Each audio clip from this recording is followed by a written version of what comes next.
Sri Lanka is in the midst of a revolution. The president has literally been chased out of the country and protesters have overwhelmed government buildings, including the swimming pool in the presidential palace. And while predatory lending practices from the Chinese government certainly played a role, the less spoken about driver of the economic meltdown are failed ESG policies which have devastated the country's agriculture.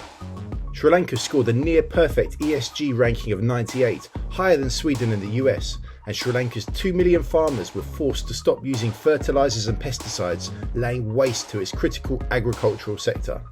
And the basic rule to understand is that when you mess with people's food, get ready for trouble. And it's not confined to emerging markets either. The Netherlands is one of the world's largest food producers and ranks highly for ESG too. Their food tech sector has revolutionized food production and has the potential to be a blueprint for solving many of the ills in the world today. Yet, as we speak, the nation is in revolt as the government attempts to shut down 30% of its farming industry under the guise of saving the environment. Apparently, the cows are farting too much, or something like that. Dutch farmers are shutting down motorways and borders, food distribution centres and spraying government buildings in liquidised manure. And it begs the question that with the world heading into a food crisis, what is the logic behind shutting down one of the world's largest food production centres?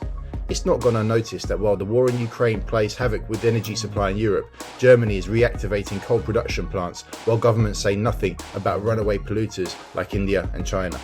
So here's our idea for the day. Take a look at the highest scoring ESG nations, cross-reference that with rising inflation and overzealous governments implementing green policies in the midst of a crisis. The Sri Lankan protest started in March and their currency has capitulated since. The Dutch are part of the Eurozone, which is in the eye of an economic storm right now, in a large part driven by its decision to pursue net zero policies. And even in the UK, a large part of the exasperation which forced Boris Johnson from office was his determination to prioritise a net zero policy which was nowhere near the mandate he was elected under.